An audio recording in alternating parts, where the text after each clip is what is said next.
Hello and welcome back to the channel. I'm actually at Checkmate World Headquarters. This week's video is going to be about what you hear versus reality. And it's mainly focused towards those loopers that have not done the loop yet. People that are trying to gather information on just how do you take care of yourself out on the waterway. All right, let's stop this video for a second. I'm currently editing this video and I want to make sure people understand that this video is about what I found out, what Michael found out, that things that I heard that I felt from reading that this is the way everything is supposed to be. And then when I got in the loop, I found out that it wasn't exactly that way. So Bill and Fred and Linda, they're all going to do the loop their own way.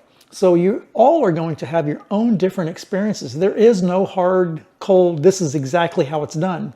So take what I'm saying in this video as just how I found out, how Michael found out, and it's just my opinions in this video. So don't get all over me in the comments. I just felt as though I needed to say that because the reason I'm doing this video is if anybody can glean any information from anything I'm saying that helps them, that's what it's all about. Let's get back to the video. What you think is the proper way really isn't reality once you get it on the water. So let's start off.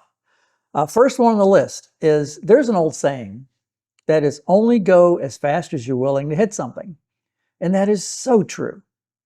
But keep in mind that you also have to be going forward fast enough to have rudder authority when you're steering your wheel. If you're just putting along, your rudders do nothing. You can turn your wheel all the way one way and your boat's still going to go straight or sideways if the wind blows it.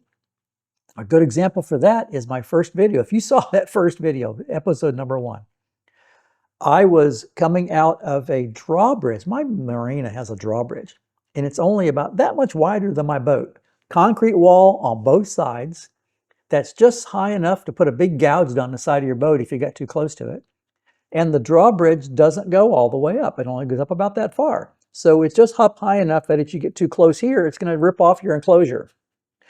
So when I was leaving, I kept hearing that little man on my shoulder going, only go as fast as you're willing to hit something.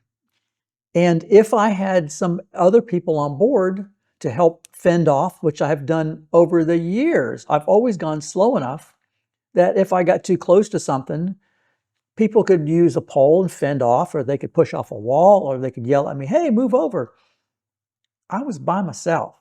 So I had to make it perfect through there. So if I hit something, there was nobody there to fend off. So I went through there with that little man going, only go as fast as you will and hit something. And I went through too slow. And that's why my first video looked like I had no idea what I was doing.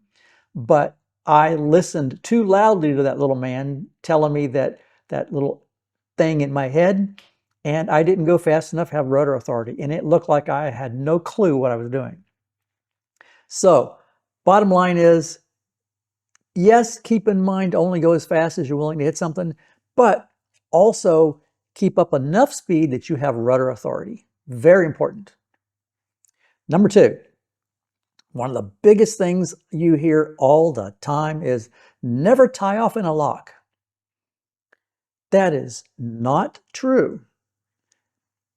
Example is there are 3 types of ways to tie off in a lock. And I'm using the word tie off as a generic term. In other words, doesn't necessarily mean you're going to cleat. It just means where you're going to attach yourself. There are locks that have a rope that dangles down from the top, that when you pull up to it on the side, you grab one rope in the front and one rope in the back. If you're a solo boater like myself, yeah, play hell, because in some of the boats or some of the locks in the US, you can't reach the rope in the front and the back. Plus, if you do that, you're at an angle in the middle and your boat still swings all over the place. So it's a real pain in the butt by yourself. But that's one type of lock. If you're at the top and you're going down, yes, do not tie off or cleat off. Let's use the word cleat off. You know what I mean by that. because as the water level goes down, you have to uncleat it, pull some out, recleat it. If for some reason you're not watching and the boat gets tension on it and all the lines pulling and as your boat's going down, you may not be able to uncleat it in time. And if it's a heavy boat, it's going to rip the cleats off your boat. If it's a light enough boat, it's going to make your boat hang on the wall. So yeah, don't cleat if you're on the way down. If you're all the way at the bottom and going up, cleating off isn't going to hurt a thing. Your boat's just going to go up and make slack in the rope. No big deal. You can uncleat it and pull it in. So keep that in mind. It's a common sense thing with lines hanging down. Second type of lock has these cables. It's a big steel cable coated with like a PVC or vinyl coating on the outside to make your rope slip nice. And you take and you go to the back, you wrap your rope around it, your line, cleat it off, go to the front, put another one around that, cleat it off, and cleat it good. Matter of fact, all of the Trent Severn Waterway, they tell you cleat it. First one I went into, I kept hearing that man go, don't ever cleat off in a boat, don't ever tie off in a lock, you'll die. And the guy says, then I want you to tie it off the front and tie it off in the back. And I went, tie it off? And he goes, yeah, why? I said, everybody says never to tie. And he goes, why? You have to. So he says, I want you to tie it off so you're against the wall, leave about this much extra. Because when your boat finally gets to the top, your boat will actually rise above the seawall. And they want enough to go around the rope, but as it goes down, it's enough for it to raise above the rope. Or the steel cable, that is, because the steel cable will stay at the top of the wall. So they want you to cleat it off, and it slides up the cable. There's no way possible that I can think of that you can get hung on these. Also, common sense, you stand and you watch, but they want you to cleat it off. Now, the third type of lock is a floating bollard. If you're not familiar with that, it's a great big round, basically an upside down 55-gallon drum, on steroids, that's inside of a recess in the wall that floats. You pull up to it and you wrap your line around it.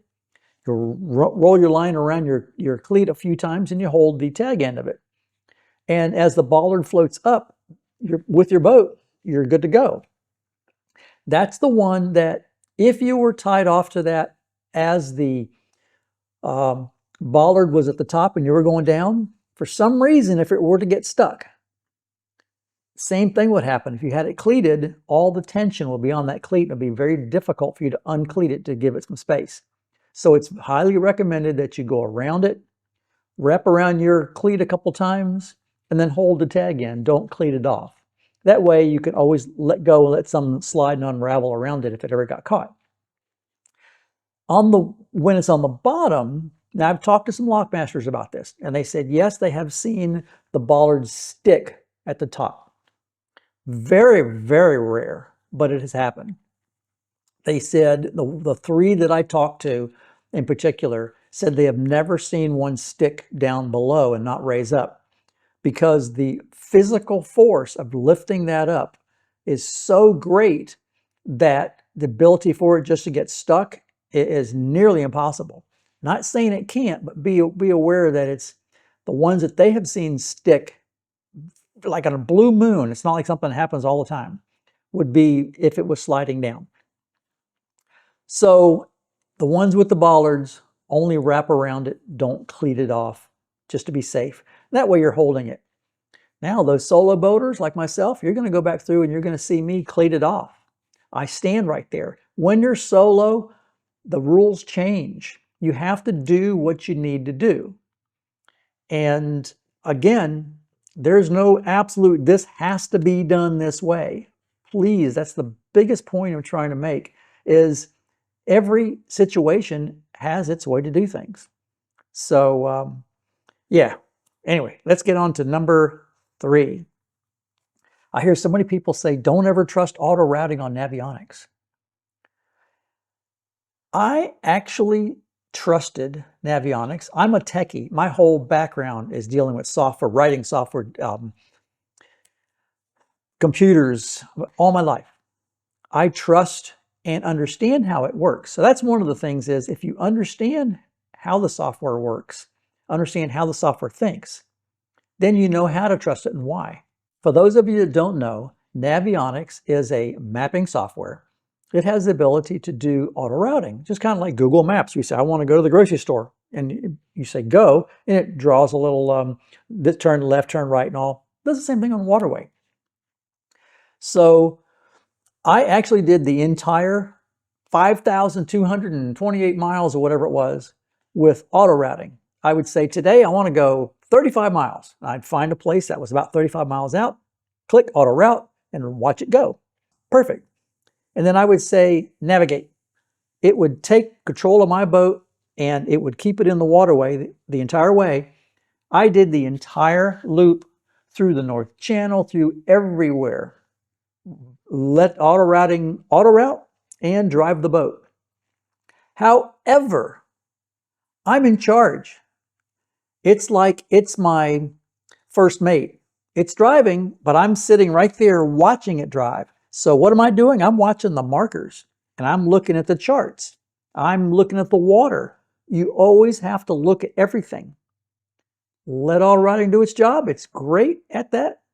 Now, also, when you do auto routing and it does the route for you, zoom in, look and see what it's doing. See if it does something crazy, because there's no real roads there. It's doing it based upon your water depth, your settings that you said, how much bridge air height you need. It's looking at some various things. So because there are no roads, it can mess up. It's software. It's like people. It can screw up. That's why you're there in charge. But let it do its job. It's great at that. And in settings, don't set your boat. And there's a setting in there that says what's your draft of your boat and what is the air draft of your boat. Don't set the draft of your boat as the draft of your boat. Remember, it's wanting to know how deep of water you can go in. Set the draft of your boat as what you're comfortable driving in. For instance, my boat drafts 2'9", which is tremendously low for a 40-foot boat. I set the depth as 6 feet because I don't really want to go in waterway that has tide in it if it's labeled as something less than 6 feet. So that kept me safe.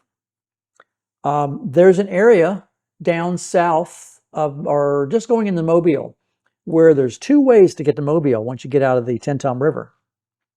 One is the physical marked waterway, and the other is a navigable waterway. It's not part of the true intracoastal, but it is a navigable waterway. And it happens to be a few miles shorter to get down to Mobile. So if you put in there 3 foot, that's your boat drafts, it's going to go, hey, this is a navigable waterway. And he only needs 3 feet, and the water's 4 feet deep at times, sometimes 5 feet. It'll route you down there. So be aware that in that particular instance, there's nothing wrong with Navionics. It just tries to take you to the shortest distance. It doesn't always take you via an official ICW route. It just looks at a navigable waterway with enough depth for your boat.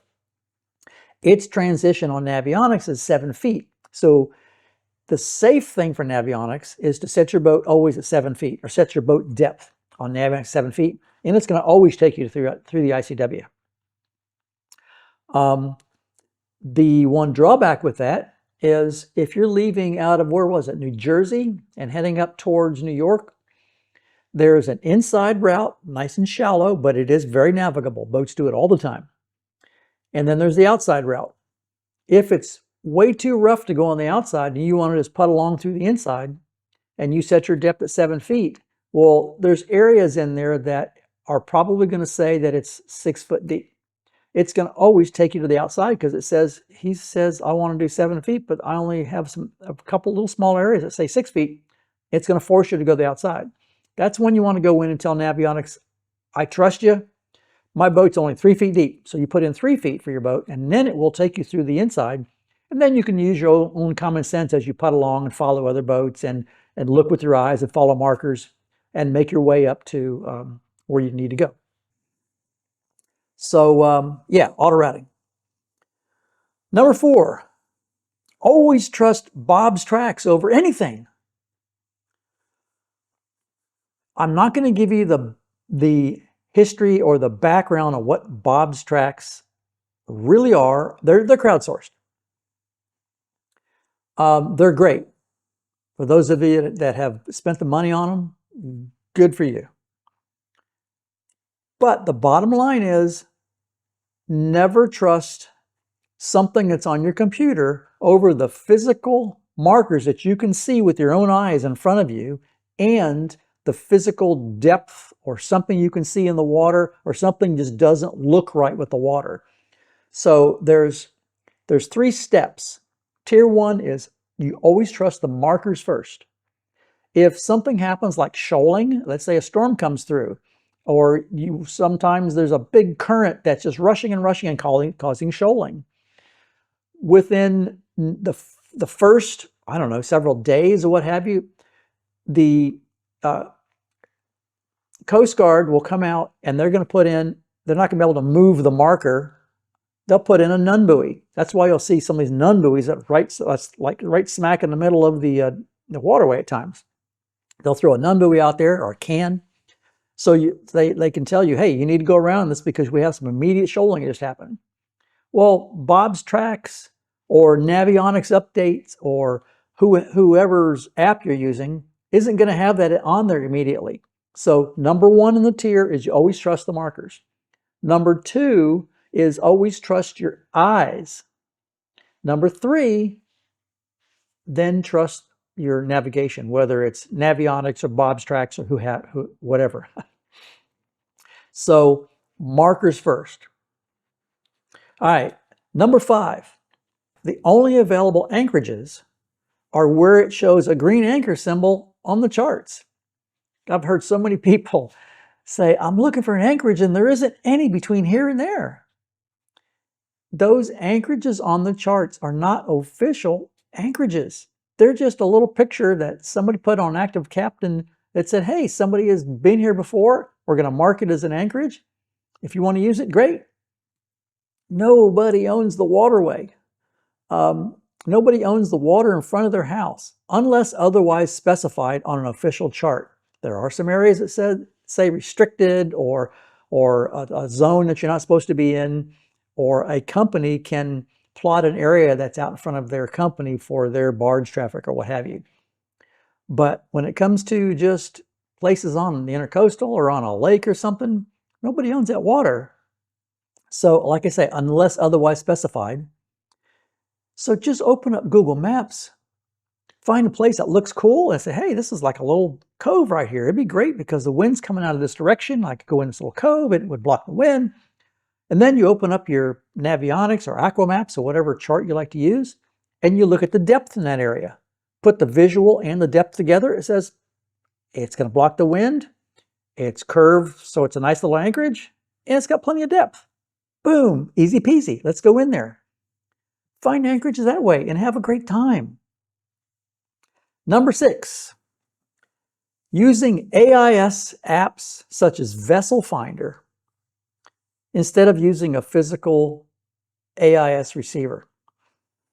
AIS is the ability for mostly like barges and big boats and other vessels like ours to transmit their position. It sends out a beacon once every 30 seconds that says, this is checkmate. I'm going 9 miles an hour. I'm heading in this direction. Even some of the commercial ones, it'll say where they left from and where they're going. It is not that valuable on the open water at all because you can see the boat out there in front of you coming at you. It's kind of cool because it gives you the boat name and how fast they're going. So if you want to contact them, you can just say, hey, it's Barry Lynn. I can contact him because I can see his name down on the AIS. But it's really kind of useful when you're down in like the Mississippi River where it's really windy and you're coming up on a turn and you're just out there having a good time. And all of a sudden, boom, here's a barge in front of you coming around the corner.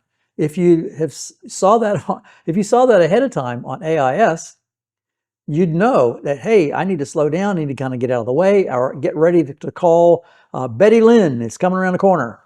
So you can make a contact and navigate your passing.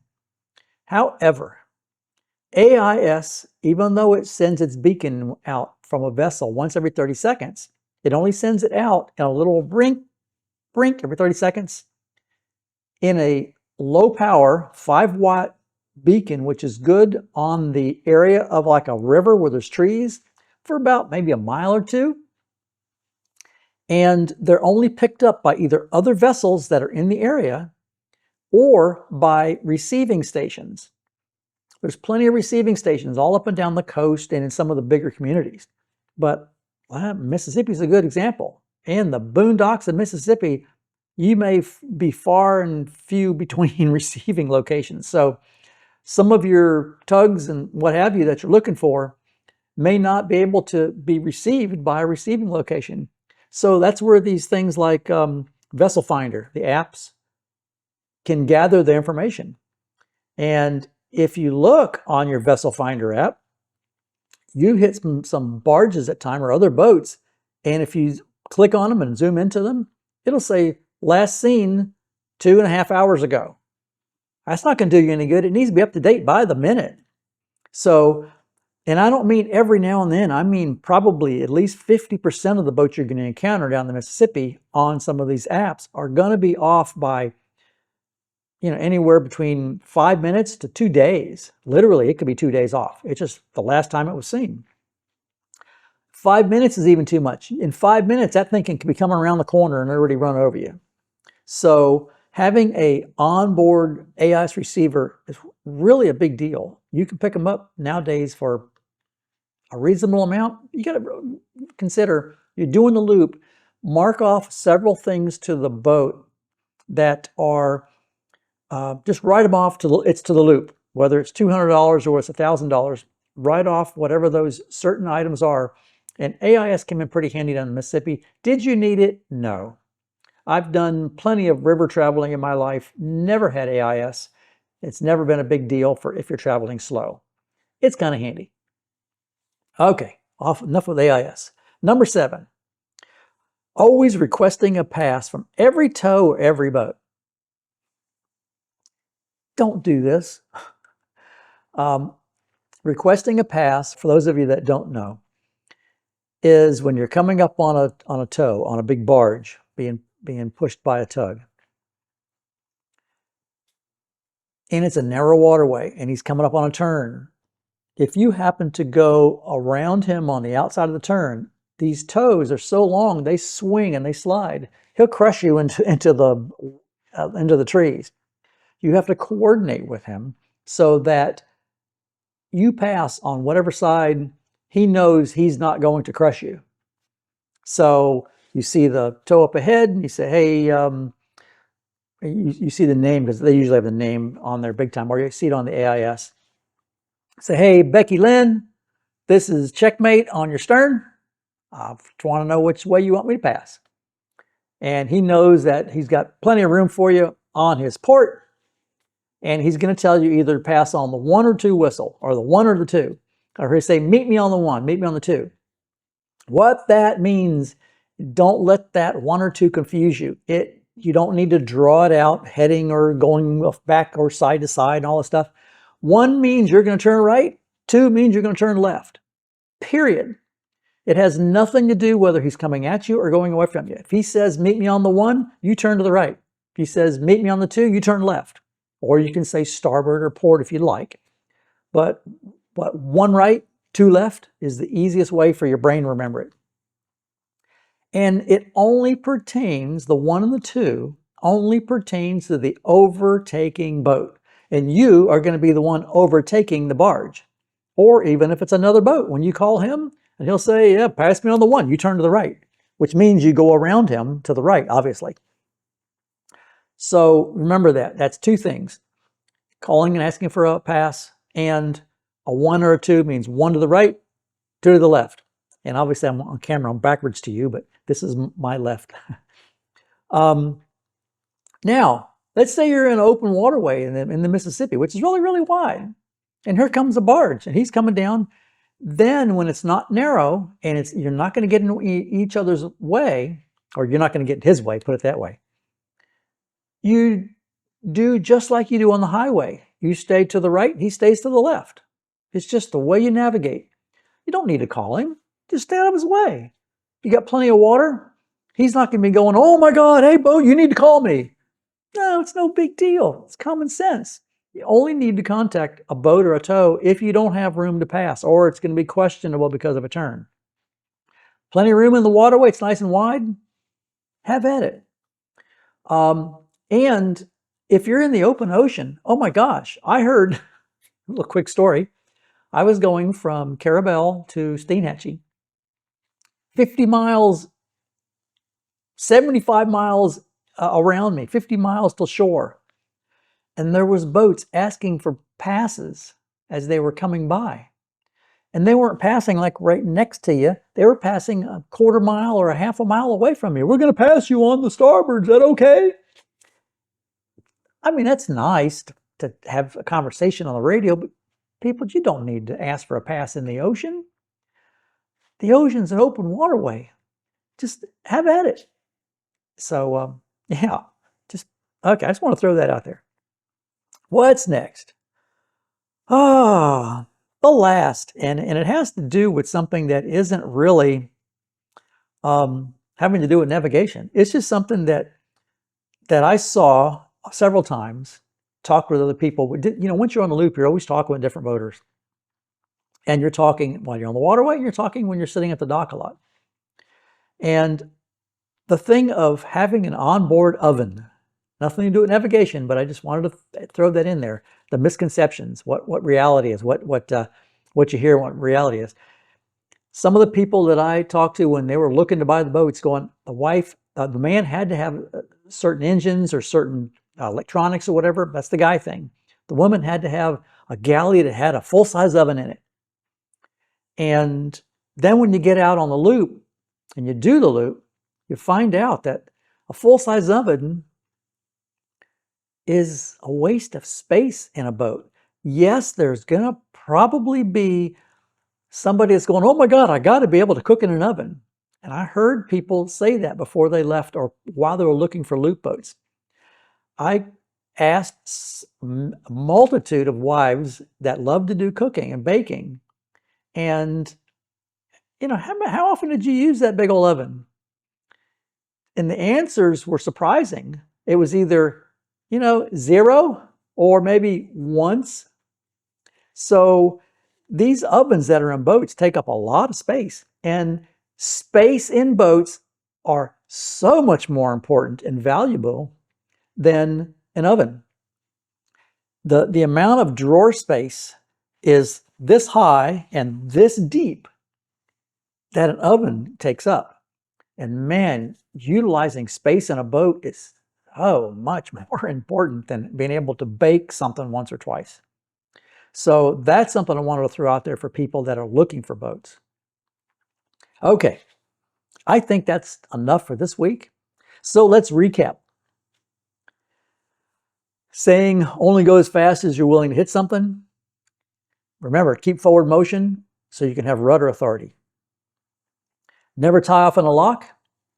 Don't fret. Learn as you go. Just use common sense. Never trust auto routing and avionics. Just remember, always trust the waterway markers first, then the charts. Number 5, the only available anchorage is those where you see a green anchor symbol. No, not true. Just open up Google Maps, find your spot, open up your favorite Navionics style maps and charts and look at the proper depth and go have a great time and have fun. And find new places. I found some of the nicest, coolest spots were places I found on my own that did not have a little anchor mark there. Some of them were the neatest places. Using AIS such as Vessel Finder versus an AIS receiver. Remember, don't trust the apps for receiving an AIS signal. They're not up to date, not even close at times. The only real way to receive AIS for vessels around you is to have your own AIS receiver on the boat. Recap of requesting a pass from every tow or every boat. No need to, only in the situations where it looks like you have to. And don't even need to say anymore. It's common sense. They say, yes, if it's narrow, request a pass. If it's not narrow and there's plenty of room, no need to. I believe that's it. We went through the recap of everything here. Hopefully some people got some good information out of that. And another thing is the last few videos, I've gotten a bunch of questions. First off, people are saying, you're done with the loop. Oh, by the way, you see my big gold burgee up here? That's because 2 weeks ago, I did finish the loop. Yes. And so now I had some questions coming up saying, are you selling Checkmate? Yes, I am. The whole plan was to buy a loop that was a great loop boat for me, which Checkmate was. And then when I got back was to put it up for sale and buy something smaller. Right now, I'm dealing with, the boat is over at the Port Canaveral area and I'm in Orlando. So it's a little over an hour drive. I have a tiny little small car. To be able to get all the junk I put on the boat that I didn't need, it's trips back and forth and back and forth. I'm waiting on my my Cummins diesel mechanic to come over and go through everything just to make sure everything's in tip-top shape. Also, I bent a bow rail on the boat up in Michigan that I'm waiting for somebody to come over there and replace that. And to find somebody down here in Florida to work on boats is like pulling teeth. People are so overwhelmed with enough business that keeps them busy for months and months and months that I can't even get anybody to come over to look at the bow rail.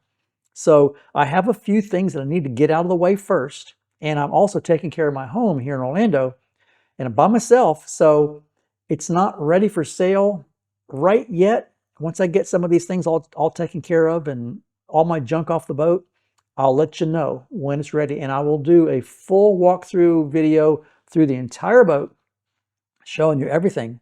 And that will be a video coming up as soon as I get all my junk off of the boat. And then for next week's video, because I've had all these questions come up, I thought now would be a perfect time to do Q&A. Any question that you may have from throughout my entire great loop and my background of boating or background of electronics, ask, put it together in the comments, throw it down there, ask me anything. I don't care. What kind of watermelon I like, I don't know. Just throw some questions in there and I'll put it together and put it together in a video. So once again, thank you so much for riding along. I do appreciate it. And until next time, bye.